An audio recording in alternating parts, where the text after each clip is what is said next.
humble.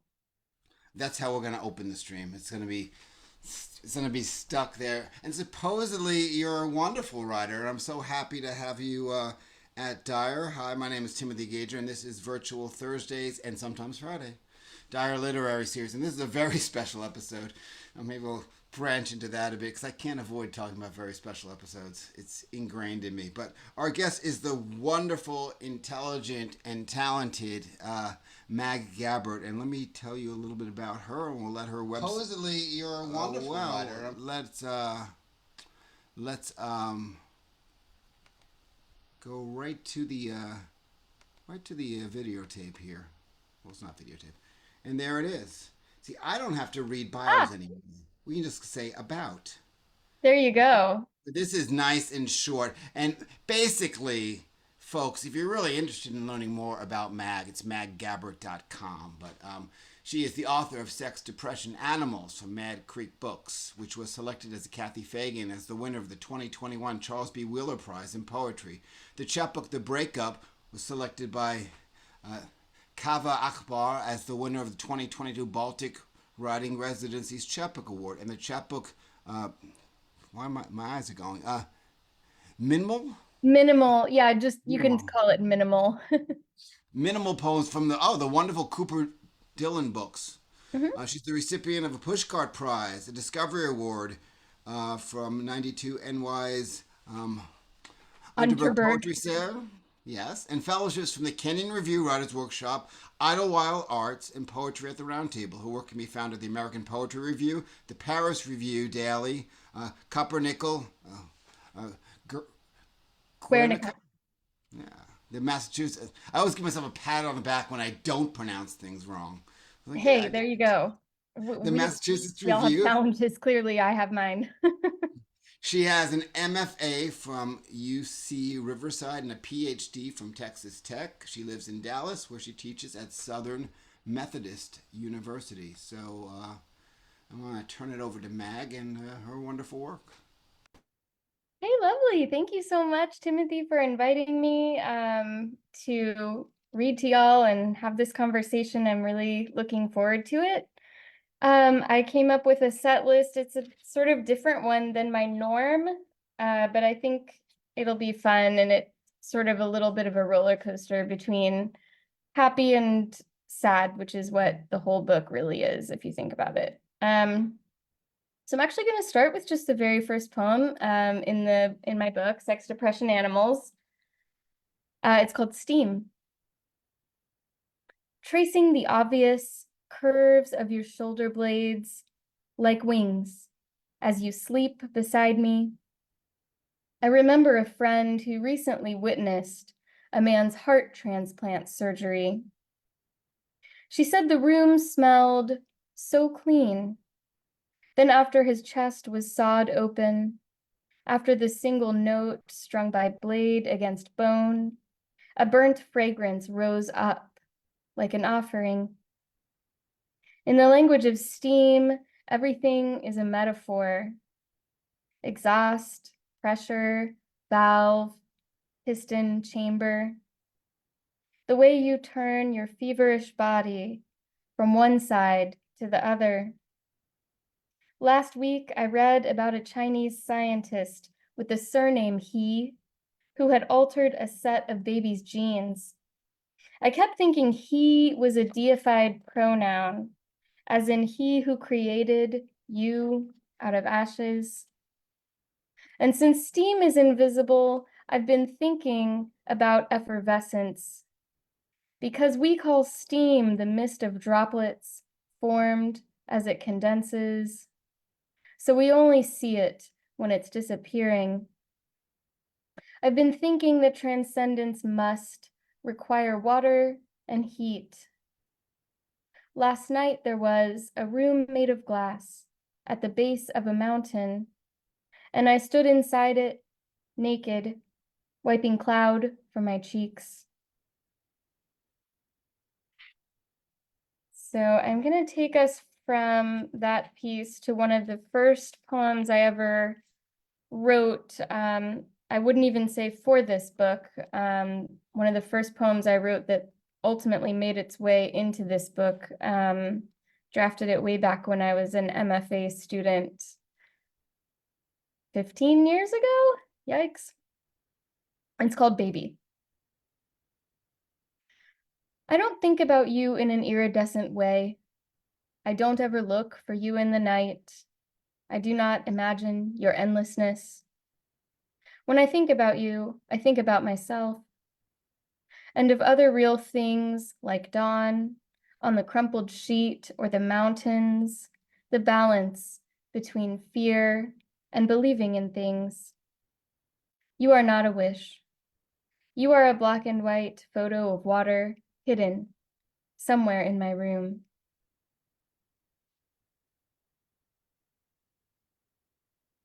So that poem is about an abortion I had when I was 16. And in a way, that is part of what this entire collection hinges upon, although it's rarely talked about directly. That poem and maybe one or two others do. But this piece called Gum that I'm about to read is also about high school and about all the things, all the possibilities that existed then, all the things I thought might come to pass that didn't. Gum. I used to love a boy who wrote graffiti, loved iced tea, rooms filled with paintings. When I got sick, my mom would buy me a butterfly cocoon, hung from a stick, cradled on another one that looked like a wishbone. After a week or so, the butterfly would hatch, and I'd let it go. Snow days, nail polish, stories with predictable endings, like waking up from a dream into a dream. I love knowing that some species of moths live off the tears of larger animals, that no two lions share the same pattern of whiskers. I love the way the lion cubs hide among the rocks. I love their whole and heavy eyes, their bodies kneeling at their meat. These days, the boy who wrote graffiti is a tattoo artist. He gave me a red poppy beneath my arm, and last week he got married. I used to love wedding dresses with lace sleeves. I used to want to let a cheetah eat me as a demonstration of how much I loved them.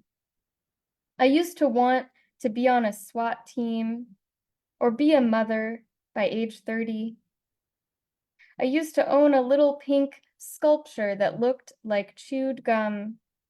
It might have been my favorite possession. I love gum, love the way it turns beneath my tongue.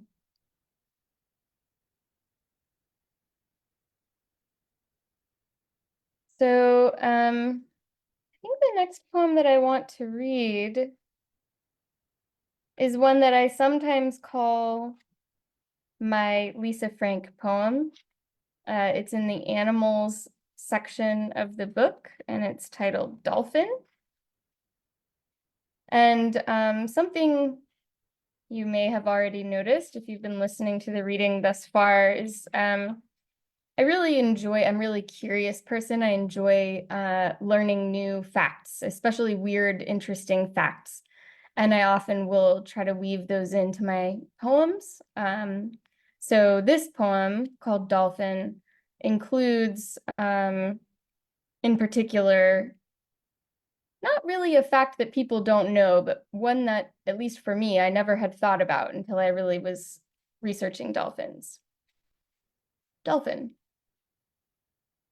We like to kiss them on vacation, flapping beneath our life vests as we inch toward their soft gray beaks, which seem to funnel us featherlessly into blueness, suspended by sky sea, as it churns, turning slushily white, then orange, then pink, like sherbet, like so many sunbursts on the tongue of a mouth that can only taste, while a second mouth breathes.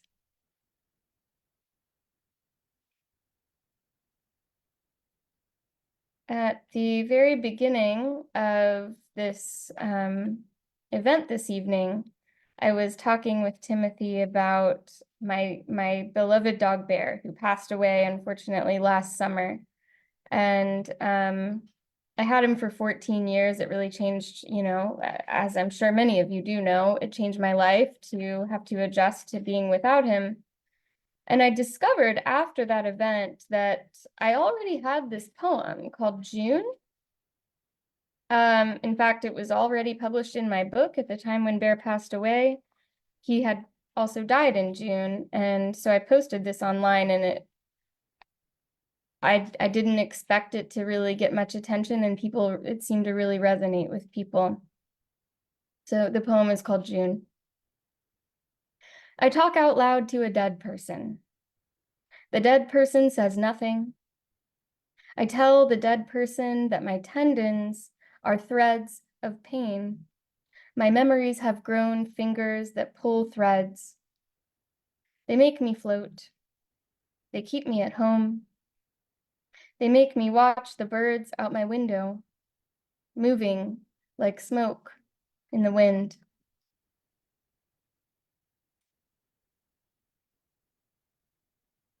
Okay, I'm going to read two more pieces for you all. I appreciate your listening tonight. I think the next one I'm going to read is actually, in a way, the most similar to the poems I've been writing for my second manuscript in progress, which the working title of it is Why on Earth? It's an ekphrastic poem. It deals with the statue David, Michelangelo's sculpture. And a lot of the pieces in my collection to be also are ekphrastic. And in fact, several of them deal with Michelangelo. It's kind of interesting because I wrote this poem a good while ago and then wrote other things. I wasn't expecting this particular type of topic to circle back around. So it's called David, after Michelangelo. I was struck by your hands, the right one in particular, so massive against your neat thigh, and your posture, half tense and half slack. Tracing your gaze, I think you must be looking for someone, or dreaming of the impossibly long sinews of your enemies, plucked and strung across the open mouths of liars. I am consumed by violent stillness, that you do not reach for me, that you are not that kind of man, but could have been, a wide, cool platform to lie down on, an empty plate for me to lick, tracing the veined marble with my tongue. I'm going to end with a poem toward the end of the book in the animals section.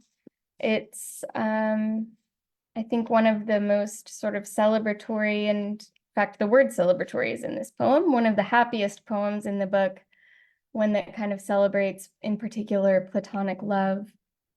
And I really think that that's an underrated, underappreciated type of love. The poem's called Orangutan.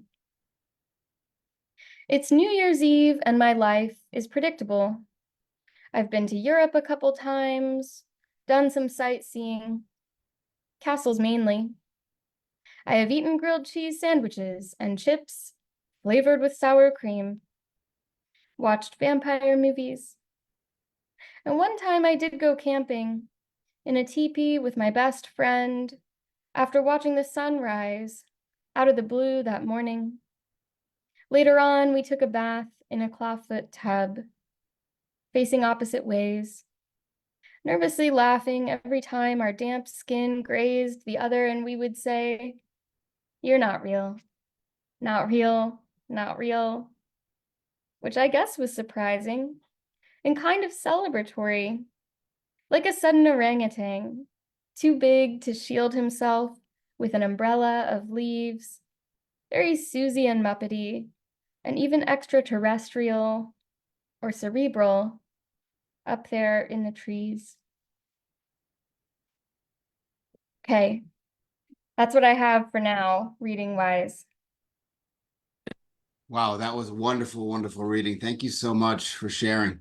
Thank I've got you. I'm listening to your work. I got the sunset through my window. It's like, you can't imagine anything more perfect. So how's the book going? Yeah, the second book is going really well. I would say it's got 99% of its poems, and I'm hoping, I don't want to jinx it, but I'm hoping to maybe circulate that starting sometime this summer. Do you have a title for it yet? Why on Earth? Fantastic. All right, what a great title. So I was very curious. I'm really familiar with your work, but I was really kind of taken aback with what other people said about it. So you got to you redefine bestiary. And so what was the biggest redefinition within that realm? Hmm. Yeah, it's actually a topic that as any nerd would, like I've thought maybe too much about.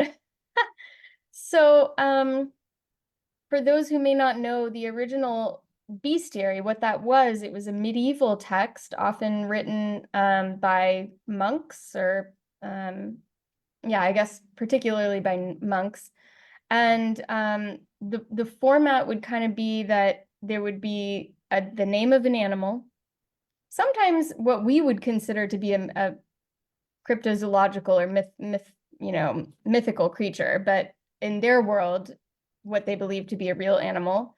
And then there would be a sort of discussion about how the qualities of that animal teach you something that has a moral to it. Like, oh, the lion, for example, would be depicted as very Christ-like, and we should, aspire to that. And of course, as you can imagine, the snake would be depicted as satanic and something that it would have qualities discussed that you would not want to emulate.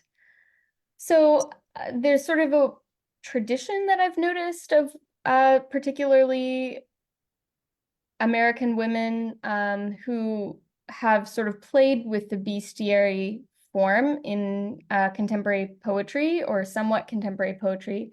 I noticed it kind of starting with like Marianne Moore and Elizabeth Bishop, and then coming through maybe Ellen Bryant Voigt and Anne Sexton. Certainly, she has a little collection called Bestiary USA that was posthumously published. And even very contemporary poets, Donica Kelly has a book titled Bestiary, for example. So my poems are entering into that sort of new tradition, and I think what they seek to do is to ask questions, maybe not just about the self, because I do think that that's something women poets have begun to do, but also like what it means to be human.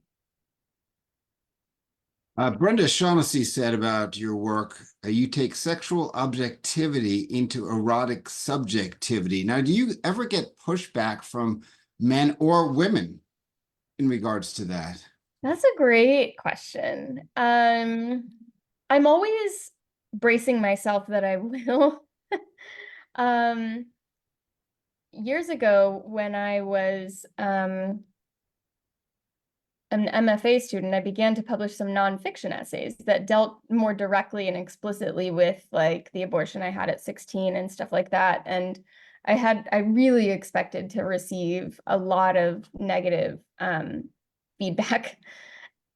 Strangely, that either didn't occur or my spam folders worked really well. I'm not sure. I don't want to know, maybe. And similarly, I've had the good fortune so far that I haven't experienced that kind of negativity, but I'm sure the day will come. And again, I'm kind of always bracing myself as a joke. Like I had a reading a week ago, and I took a guy who I'm dating to the reading, and we've been together for about 2 months, so it's a new relationship, and I had been single for a very long time. And I read the two like sort of raunchiest poems from the book at the reading. One of them was Lake. The first line in it is, "You can't come from behind me anymore because once I said it hurt." And one of them is Goat, which starts with And that won the Pushcart Prize.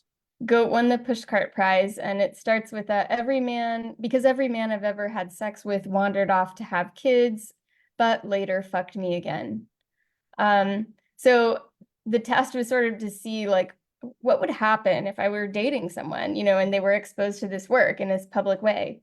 And thankfully, that was a great experience. I didn't know what to expect, but I kind of was like, this is what I do. So I can only be with somebody who is accepting of that, and So I did was you really intentionally grateful. push the envelope? I was like, may as well push the envelope now so that, I can't, the only thing that could happen is I could get more and more hurt, right? So might as well test things out now and see how it goes. Yeah. So Robert asks, which is directly related to this, discuss your approach to directness versus leaving the poem open for reader interpretation. Yeah, I like to be as direct as I can be. And at the same time, I mean, wow, this is a really great question. I could probably teach a whole, like, one of my 3-hour classes on this question We're because, ready. Well, yeah. I'm not doing anything. I studied with Matthew Zapruder. He also wrote one of the blurbs on the back of the book. And when I was in the MFA program, he said this wonderful thing that I repeat to my students all the time. He said, novice poets will write in the most obscure and veiled way possible about something that could have been more simply stated.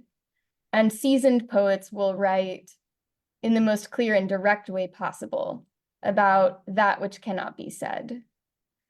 I really believe that. I really believe that if there's something you want to say, you should say it directly, and then you should see where the poem takes you from there, rather than trying to write a poem that winds up at the thing that you already knew.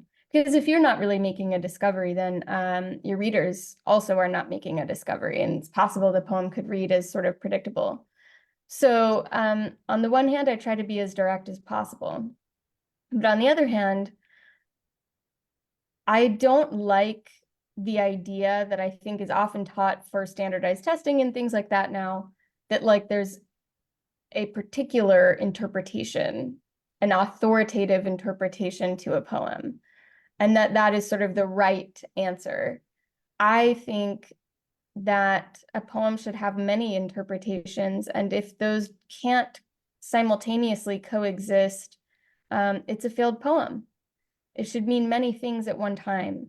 And so I like for there to be realms of possibility that readers can explore, but I never want them to be confused about what I'm talking about. I want for us to be exploring together what those realms of possibilities are, so that, I don't have the answer and neither does my reader. Yeah, my friend called that poetry Sudoku. Like, let's figure out how everything fits together. So what you were just talking about, I even noticed within your poems, a lot of your words have intentional double meanings. Do they just strike you like as you're writing it, or is it something that you like sit with and try to insert? Great question. I love duality and multiplicity. It to a fault, I would say. Yeah, your line breaks are like the queen of that. Thank you. Oh my gosh, I'm so flattered. Yeah, like I'm sure like many folks who are watching, I will sometimes bounce drafts off of like poet friends. And one of my poet friends is the poet Chen Chen, and he will often say like, once again, you are trying to do too many things. You need to cut back. So I'm, occasionally have to rein it in. It's something I always want, but I don't always know when I'm initially drafting a poem where the opportunities will arise. So most of the time, it's something that comes through the revision process in noticing where those opportunities are, yeah, but it's always kind of on my mind for sure. And especially when I'm, as you said, playing with line breaks, but also playing with sort of synonyms or different possibilities for words. Like I remember a particular moment that's just sort of a great example of the process for me, where I was writing a poem that was about how sometimes if you're on like a whale watching boat or whatever, the lapping waves will sort of look like fish coming out of the water in a weird way, not, you know, soaring out of the water, but like, oh, is that, you know, a flipper, a fin or whatever. And so I used the phrase like, I think tail, and all of a sudden I realized I could use the word fluke. And that also has to do with mistakes, right? So it was like, that's what this poem is about, and this would be the perfect word. And anytime that kind of opportunity can present itself, it's really exciting to me. Here's a question from RJ. With all the writing you've done throughout your life, what do you think writing has taught you most about writing in life? What about life? Okay, let's see. So what do I think poetry has taught me most about life? Is that a way to simplify the question? Sure. It's I okay think with me. It's not my question. okay. Well, feel free in the chat to specify more, but this is what I would say in response to the idea of like, what has poetry taught me about life? I think primarily it's taught me to be very accepting and embracing of how much I don't know, and to be a lot more humble about the idea of not always having answers. And that really the more intelligent move oftentimes can be to just ask more questions. I think poetry has taught me in a way to be really comfortable with and maybe even in love with silence, which is possibly ironic in the sense that like a lot of my students, for example, listen to audiobooks, and you know, poetry began as like an oral art form. And so in a way, it's the opposite of silence, right? It's filling the silence with language. But at the same time, there's so much space for the quiet in a poem that you don't get in prose, and that you certainly don't get on television, even though I certainly love television. I'm not here to bash it. So I think those are the two main takeaways for me. How little I know, and to feel a comfort and a kind of peace within silence. And I really believe that that's something more than ever as we progress into a more and more globally advanced technological world that people struggle with. I ran across a quote about either it's about your work or it's within your work. So forgive me if I don't know exactly where it is, but is that what you mean by the recipe for quiet ferocity? Here's a fun story about that poem. And also I see that RJ kind of specified the question more, so I'll respond to that as well. Recipe for Quiet Ferocity originally appeared in a zine that I collaboratively wrote with Chen, called Fidgety Puddings. For those of you who have any interest, I have a series of zines that were collaboratively written with other poets.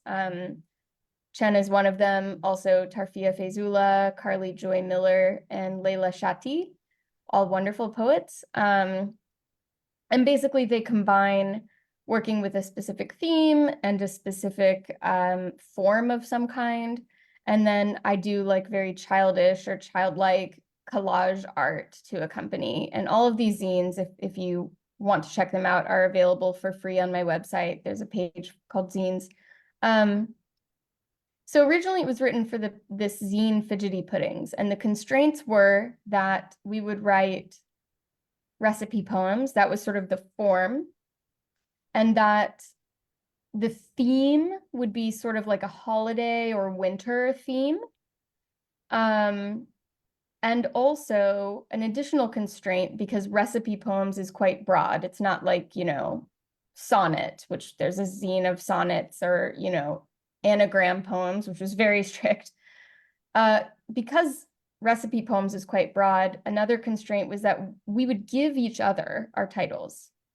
So all of this is a very long way of saying that Chen gave me the title Recipe for Quiet Ferocity, which I consider sort of a gift, that I could think about that topic and write toward it.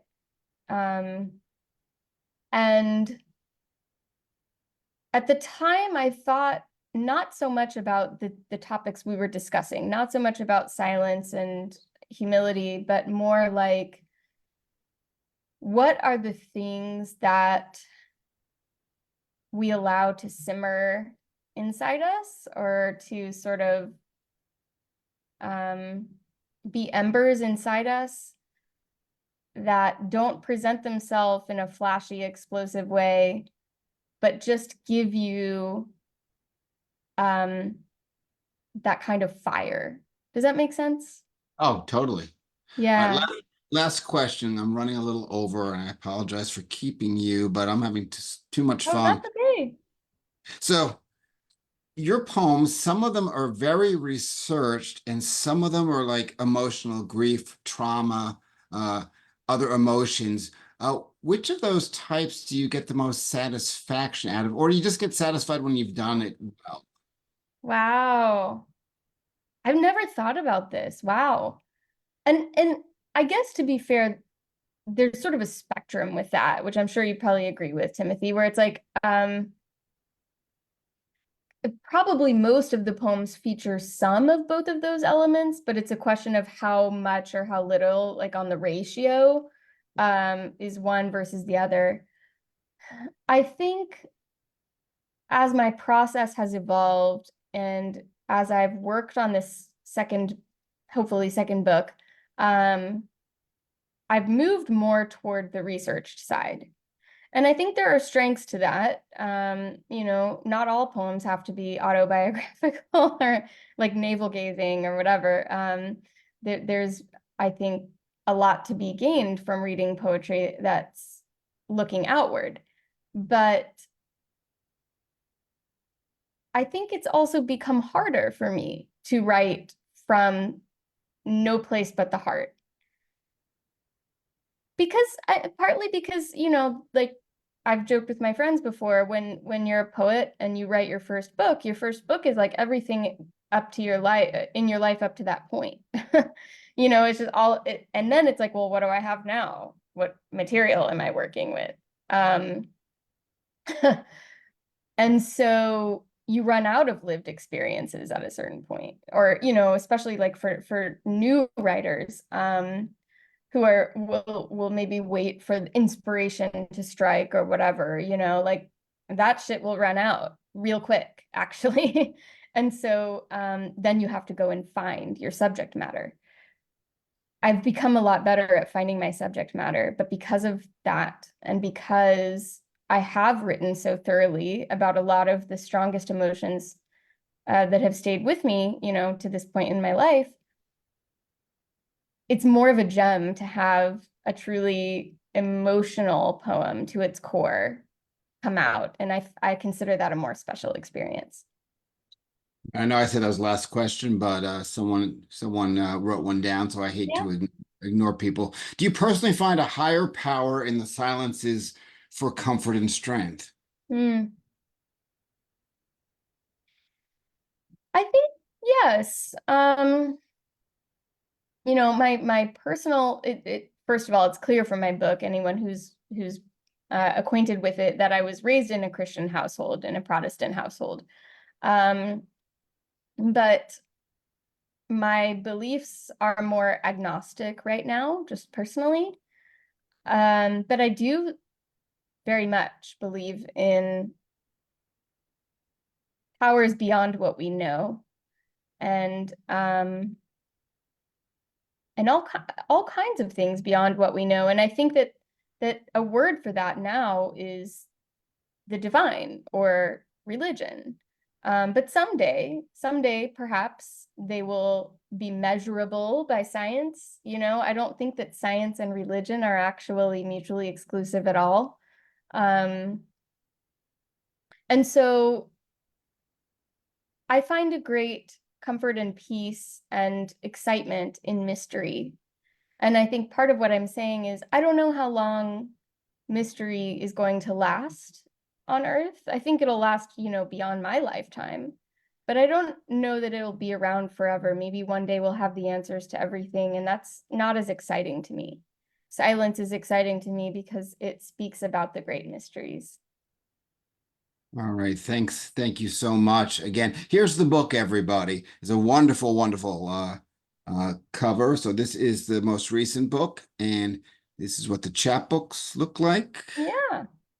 And the free zines are up here. If you go to it's M-A-G, maggabbert.com. So thank you so much again. And folks, if watching on the stream on Facebook and you wrote questions in the comments, I can't see those, so I apologize. But the link is there. So if you want to join us for the open mic, I will gladly let you in. And Mag, thanks so much. That was a wonderful talk. I enjoyed chatting with you. Thank you so, so much, Timothy. This was great. All right. Awesome. And there's something that says